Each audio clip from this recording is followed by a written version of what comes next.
आज आपण कृषी उत्पन्न बाजार समिती मुख्य कार्यालय जुन्नरच्या आवारात ज्या शेतकऱ्यांनी आज आपला शेतीतील माल या ठिकाणी या आवारात विक्रीसाठी आणलेला आहे, या शेतकऱ्यांचे शिरूर लोकसभा मतदारसंघ रणसंग्राम 2019च्या निमित्ताने या शेतकऱ्यांच्या प्रतिक्रिया जाणून घेण्यासाठी या ठिकाणी आले आहेत। लोकसभेची निवडणूक चालू आहे आणि या लोकसभेच्या निवडणुकीसंदर्भात शिवसेना पक्षातर्फे खासदार शिवाजीराव आढळराव पाटील आहेत, त्याचप्रमाणे राष्ट्रवादी काँग्रेस पक्षातर्फे डॉक्टर अमोल कोल्हे आहेत। तर या दोन उमेदवारांसंदर्भात आपल्याला काय जाणवतं? नेहमी तीन वेळा ते आढळराव उभे राहिले होते, त्यांनी शेतकऱ्यांसाठी काय आंदोलन केलेली नाहीत, बरोबर का? लोकांना बदल पाहिजे, कारण बदल असा पाहिजे का शेतीसाठी जे आंदोलन करायला पाहिजे होती किंवा जे नियोजन करायला पाहिजे होतं ते त्यांनी काय केलेलं नाही, त्यामुळे लोकांना बदल पाहिजे। आपल्या समस्या काय आहेत? शेतीमालाला बाजारभाव नाही, तर या संदर्भात आपण काय सांगू शकाल? बाजारभाव नाही म्हणजे आवक वाढली, कांद्याचे बाजार वाढले का लगेच निर्यात बंदी, आणि माल कमी झाले का लगेच आवक वाढली का लगेच बाजार कमी होतात। या ठिकाणी जे आत्ताचं सरकार आहे, या सरकारवरती तुम्ही आता समाधानी आहात का? अजिबात नाही। का समाधानी नाहीत याच्याबाबत काय सांगू शकाल? नाही, बाजारभावात शेतकऱ्यांना नाही मिळत आणि नियोजन जे करायला पाहिजे निर्यात आयात ते धोरण शेतकऱ्यावर अवलंबून पाहिजे ना। शेतकऱ्याच्या मालाचे बाजार वाढले का खाणारा लगेच बोंबलतो, मग खाणारा बोंबलतो ते त्याला पगार असतो, शेतकऱ्यांना कसले पगार आले आणि कसले काय आले, त्यामुळे गरज अशी आहे का शेतकऱ्यांचे मालाचे बाजार वाढले तरच तो शेतकरी जगू शकतो। बाजार मजुरीचे वाढलेत, पेट्रोल वाढले, खतं वाढलीत, त्याचे बाजार कमी होत नाहीत, फक्त मालाचे बाजार वाढले का लगेच त्याची निर्यात बंदी करायची। या ठिकाणी शिरूर लोकसभा मतदारसंघामध्ये विद्यमान खासदार शिवाजीराव आढळराव पाटील आहेत, हे 15 वर्ष खासदार होते, तर या 15 वर्षामध्ये कुठला विकास त्यांनी या ठिकाणी केला, त्याबाबत आपलं काय मत आहे? विकास तर काय तसा वाटत नाही आम्हाला, कारण शेतकऱ्याचा विकास हा शेवटी बाजारभावाच अवलंबून आहे, बाकी रस्ते झाले आमके झाले तर त्याचा काय लगेच उपयोग होत नाही आम्हाला। या ठिकाणी राष्ट्रवादी काँग्रेस पक्षातर्फे डॉक्टर अमोल कोल्हे यांना उमेदवारी देण्यात आली, तर या उमेदवाराबाबत आपल्याला काय वाटतं? आम्हाला बदल वाटतो का बा ते आपले शेतकऱ्यांचे जवळचे आहेत, आपले खासदार होऊ शकतात किंवा आपल्या तालुक्याचे नेते आहेत, ते जर प्रयत्न केले तर ते काहीतरी होईल असं वाटतं आपल्याला। डॉक्टर अमोल कोल्हे हे आपल्या तालुक्याचे भूमिपुत्र आहेत, तर या आपल्याला अपेक्षा आहे त्यांच्या, त्याबाबत आपल्याला काय वाटतं? आम्हाला अपेक्षा आहे का त्यांनी आपलं काहीतरी नियोजन बा शेतीचं त्यांना काहीतरी अंदाज आहे का बा शेतकऱ्यांसाठी काहीतरी केलं पाहिजे। आपला लोकप्रतिनिधी आपल्याला कसा हवा? लोकप्रतिनिधी हा शेतकऱ्यांचा विचार करणारा हवा, शेतकऱ्यांचं जे काय इच्छा आहे बा ती पूर्ण केली पाहिजे मेन। या ठिकाणी विद्यमान खासदार शिवाजीराव आढळराव पाटील यांनी खेडमध्ये जे विमानतळ आणलं होतं, त्या विमानतळाला काही शेतकऱ्यांनी विरोध केला आणि ते विमानतळ पुरंदरला गेलं, त्याबाबत आपलं काय म्हणणं आहे? विमानतळ आलं होतं पण हे राजकारणी लोक घडीत इकडं येतील आणि घडीत तिकडे जातील, त्यामुळं काय कळत नाही आपल्याला, त्याच्याबद्दल काही सांगता येणार नाही। जर विमानतळ झालं असतं तर आपला शेतीमाल एक्सपोर्ट झाला असता किंवा परदेशात निर्यात माल करता आला असता, या संदर्भात आपली काय प्रतिक्रिया आहे? नाही, इथं जवळ झालं असतं तर शेतकऱ्यांच्या मालाला भाव वाढला असता किंवा निर्यात झाली असती, पण ते लांब गेल्यामुळे त्याचं काही सांगू शकत नाही। या ठिकाणी अजूनही माझ्या समोर काही शेतकरी आहेत, त्या शेतकऱ्यांकडनं त्यांच्या प्रतिक्रिया जाणून घ्यायच्यात। बाबा, आपलं नाव काय? नंदाराम बनसो। आपण या ठिकाणी कुठून आलात? सावरगाव। कशासाठी आज या ठिकाणी आलात आपण? कांदे आणलेत। कांदे आणलेत, तर आपल्या कांद्याच्या मालाला किंवा इतर शेतीमालाला काय आपल्याला अपेक्षा आहे? या शेतीच्या मालात काही पण एवढा खर्च करून सुद्धा खर्च निघत नाही शेतकऱ्याला। या ठिकाणी आता शिरूर लोकसभेची निवडणूक चालू आहे, तर या लोकसभेच्या निवडणुकीमध्ये उमेदवार कोण कोण आहेत हे आपल्याला माहिती आहेत का? हां, शिवाजीराव आढळराव आणि कोल्हे, अमोल कोल्हे। तर या दोन्ही उमेदवारासंदर्भात आपल्याला काय वाटतं? अमोल कोल्हेचं असं चांगलं काम करतील, ते शेतकरी शेतातले त्यांना थोडंसं जाण आहे ते, आणि शेतकऱ्याची भूमिका घेतील ते, चांगला मार्ग लावतील असा आशा आहे। त्याचबरोबर शिवसेनेचे खासदार शिवाजीराव आढळराव पाटील आहेत, यांच्याबाबत आपल्याला काय वाटतं? कसलाच विकास नाही केला, कसला काय केलं, काहीच नाही केलं। ते 15 वर्ष खासदार होते, ते आपल्या गावात कुठला विकास त्यांनी केलाय का? काहीच नाही केलं। मग काय वाटतं आपल्याला यावर्षी शिरूर लोकसभा मतदारसंघात परिवर्तन होईल असं आपल्याला वाटतं का? हां, वाटतंय आम्हाला, आशा आहे। तर आपलं नाव काय? माझं नाव माजी सैनिक रामदास नामदेव मेहर। मी आता कांदा घेऊन आलेलो आहे, कांद्याला भाव मिळाला 15 रुपये। काय करायचं? सर्जिकल स्ट्राईक तुम्ही केला, मान्य आहे आम्हाला, आम्ही पण सगळे स्ट्राईक करून आलेलो आहे, नाही असं नाही, परंतु हे जगायचं कसं 15 रुपयावर, याचा तुम्ही काय उल्लेख करा ना काही, भले तो भाजप येऊ, नाही तर काँग्रेस येऊ, नाही तर राष्ट्रवादी येऊ, आम्हाला उमेदवाराशी काय नाही, आम्हाला जगावलं पाहिजे. 15 रुपयात आम्ही काय माझी सैनिक जगायचं कसं काय, आमचं कुटुंब चालणार कसं काय? राबायचं आम्ही तिकडे देशावर राबलो इथं राबलो आणि आता शेवटच्या घटकेला आम्हाला हा 15 रुपये बाजार. या ठिकाणी माझ्यासमोर जे सैनिक आहेत ते सेवानिवृत्त सैनिक आहेत. त्यांनी देशाची सेवा केलेली आहे आणि देशाची सेवा केल्यानंतर निवृत्त होऊन आज आपल्या जन्मभूमीमध्ये ते शेतीचा व्यवसाय करत असतात आणि शेतीचा व्यवसाय करत असताना त्यांनी आपल्या शेतीमध्ये कांद्याचं पीक केलेलं आहे आणि आज कांद्याचं पीक त्यांनी विक्रीसाठी या ठिकाणी बाजारपेठेत आणलं असता. त्यांच्या कांद्याच्या विक्रीचा आज बाजारभाव फक्त 15 रुपये किलो असं भेटलेलं आहे. आपण ही देश सेवा केली आणि आता लोकसभेची निवडणूक चालू आहे. या ठिकाणी शिरूर लोकसभा मतदारसंघामध्ये शिवसेनेतर्फे खासदार शिवाजीराव आढळराव पाटील आहेत, त्याचप्रमाणे राष्ट्रवादी काँग्रेस पक्षातर्फे डॉक्टर अमोल कोल्हे. तर या दोन्ही उमेदवारासंदर्भात आपलं काय मत आहे? नाही, मत आमचं दोन्ही बद्दल चांगले, उमेदवार म्हणून चांगले, परंतु पक्षाच्या ज्या अंतर्गत घडामोडी असतात त्याच्याशी आम्हाला काही घेणदेण नाही आहे. आपण एक देशाची सेवा केलेली आहे, त्याबद्दल आपण सैनिक असताना आपल्यावर कुठले प्रसंग आले त्या संदर्भात आपण केंद्र सरकारला किंवा जे आताचं सरकार आहे त्यांना काय सूचना करू शकाल? त्यांना सूचना एकच करतो, जसा सीमेवरचा जवान लढतो तसा शेतकरी पण लढतो, त्या दोघांना समान अधिकार हा पाहिजे, त्यांना जगायचा अधिकार पाहिजे. तुम्ही जर त्यांचा अधिकार जर हिसकावून घेत असाल तर हे सैनिक म्हणून आम्ही कधी टॉलरेट करणार नाही. मग ते नॉटो द्यायला तरी चालेल आम्हाला. या ठिकाणी आपण सैनिक म्हणून काम केलं तर सैनिकांच्या अजून कुठल्या कुठल्या समस्या आहेत की त्या समस्या या सरकारने सोडवल्या नाही किंवा सुटल्या नाही? हो, प्रश्न अनेक आहेत. मी माजी सैनिक जुन्नर तालुका माजी संघटनेचा अध्यक्ष आणि संस्थापक आहे. 4 वर्षापासून माजी सैनिकांसाठी त्यांच्या कुटुंबासाठी आज 350 कुटुंबासाठी आम्ही प्रत्येक महिन्याला मिटिंग घेतो. त्यांचे काय ॲक्टिव्हिटीज आहेत, काय अडचणी आहेत या सोडवण्याचा प्रयत्न करतो आहे. परंतु राजकीय कोणीही आम्हाला येत नाही. शरददादा येतो तेवढ्यापुरता येतो, तुम्हाला जागा देतो, तुम्हाला अमुक करतो, तुम्हाला तमुक करतो, अशा तर इथे तुम्हाला हे करतो ते करतो, झालं संपला विषय. आताचे जे खासदार आहेत त्यांच्याबाबत तुम्ही समाधानी आहात का? समाधानी आहे तसं नाही, फक्त आम्हाला जगायचा अधिकार तुम्ही द्या. शिरूर लोक मतदारसंघामध्ये आता परिवर्तन अटळ आहे का? अटळ होणार नाही. त्याचं कारण काय सांगू शकाल अटळ होणार नाही? कारण असं आहे, शिवाजीदादाचं पण कार्य चांगलं आहे, शिवसेना पक्ष म्हणून लोकांचा पाठबळा आहे, अमोल कोल्हे त्याच्या नाट्यक्षेत्रामध्ये आहे, परंतु दिल्ली दरबारी जो प्रश्न मांडायला पाहिजे असा एकमेव उमेदवार आम्हाला पाहिजे.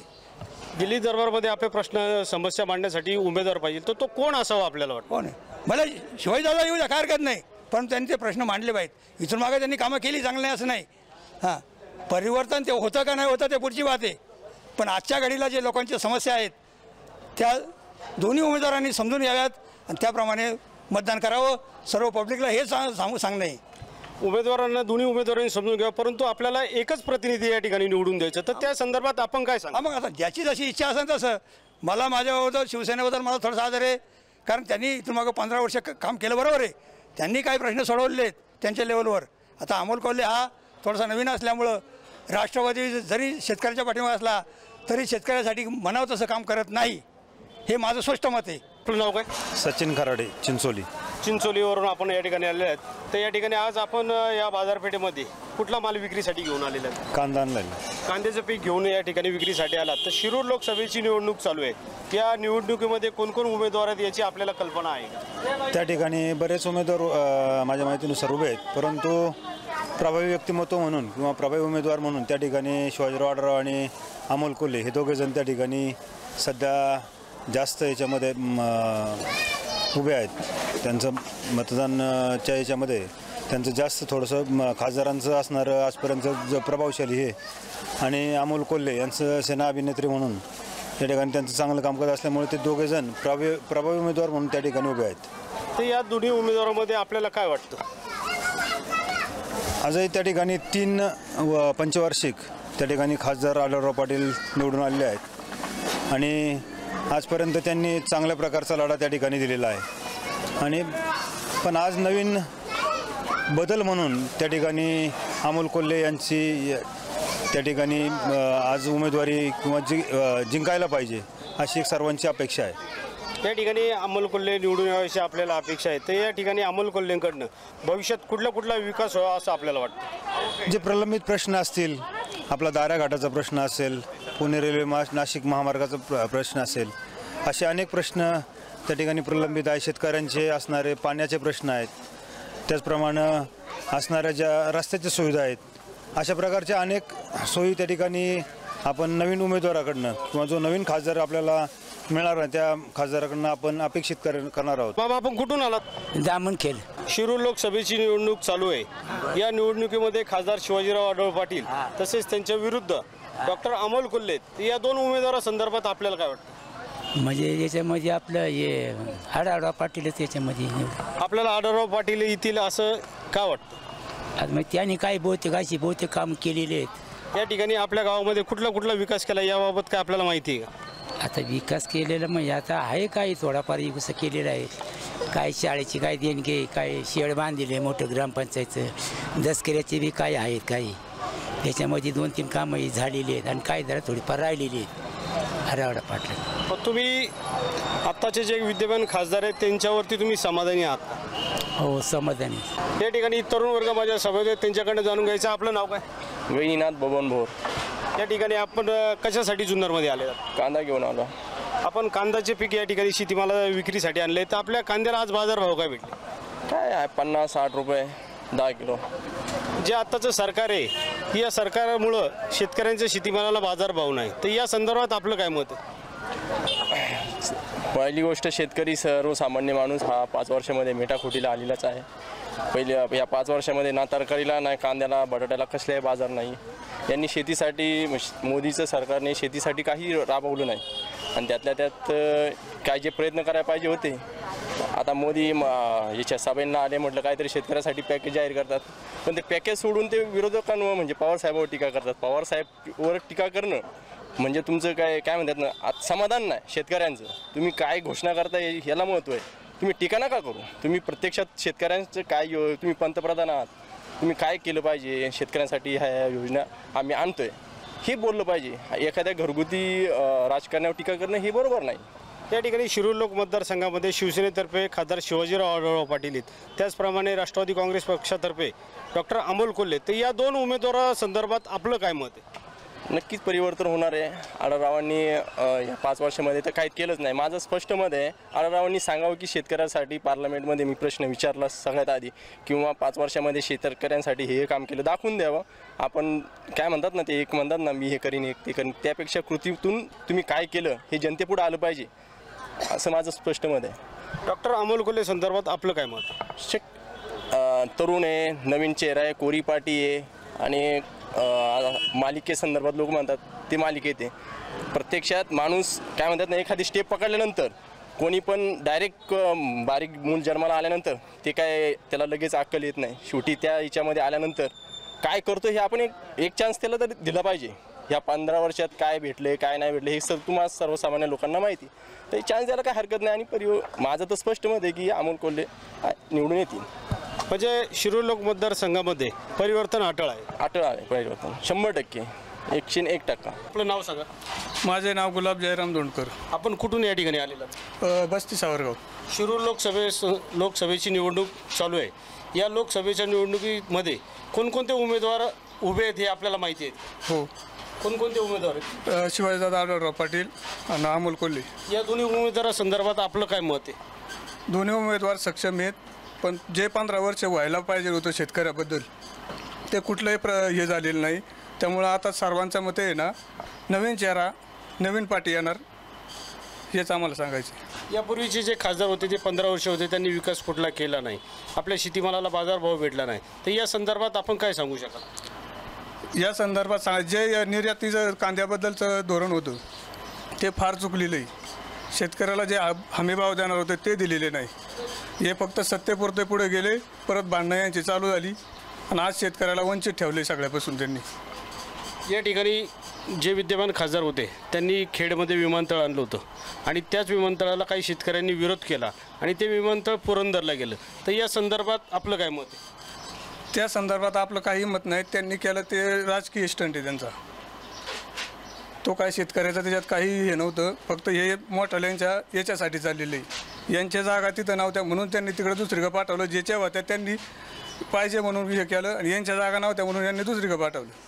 त्या ठिकाणी पुणे नाशिक महामार्ग जो आहे त्या महामार्गाचा प्रश्न अत्यंत म्हणजे जो रस्ता पूर्ण लवकर व्हायला हवा होता त्या संदर्भात तो प्रश्न रेंगाळत आहे. तर त्या संदर्भात आपलं काय मत? ही सरकारी कामं आहे, थोडी पुढं मागं पण होणार असं एकदा कागदपत्री रंगलं म्हणजे ते होणारच, पुढं मागं होणार. पण आता हे राजकीय दबाव चालू आहे सगळीकडे. जुन्नर, आंबेगाव, खेड या तालुक्यामध्ये बैलगाडा शर्यती ज्या होतात तर या बैलगाडा शर्यती बंदी आणलेली आहे. तर या संदर्भात आपलं मत काय? माझं एवढंच म्हणणं आहे, मागच्या पंचवार्षिकला दादांनी सांगितलं होतं मी सत्तेत आलो तर पहिलं बैलगाड्याचा विचार करीन, ते म्हणजे नाही तर राजीनामा देईन. आजही तुम्ही पेपरमध्ये वाचलं असेल काय काय पुरावा येतात काय नाही. पण हे दादांच्या आणि दादांना सक्सेस नाही झालं बैलगाड्याबद्दल. परिवर्तन तर होणारच आहे जुन्नर तालुक्यातून, पण सगळीकडूनच होणार आहे. कोणी काही म्हणू पण तुमची संपत्ती किती काय तुमच्याकडे किती आहे ते लोकांना दाखवा. दादांना म्हणा 15 वर्ष, मग दुसऱ्याला विचारावा. दादांनी म्हणा तुम्ही डान्स बार चालू केले आणि बैल हा तुमचा काय वैरी होता का? तुम्ही सरकारमध्ये होते ना, शेतकऱ्यांनी गाडा मालकांनी 15 वर्ष तुमच्यावर विश्वास ठेवून तुमच्या मागे उभे राहिलेत. दादांना बैलगाड्यामुळं हे भेटले खासदारकी, नाही तर दादांना पहिल्या पंचवार्षिकला जयसिंग शेट्टी एरंडे आणि कोळेकर ते वारले बिचारे, त्यांच्यामुळं दादांना तिकीट भेटलं होतं. दादा पहिले राष्ट्रवादीचे होते, ते सेनेत आले. हे गाड्यावाल्यांनी दादाला मोठं केलं, पण दादा आत्ता 15 वर्षात गाड्यावाल्यांना फार विसरलेली आहेत.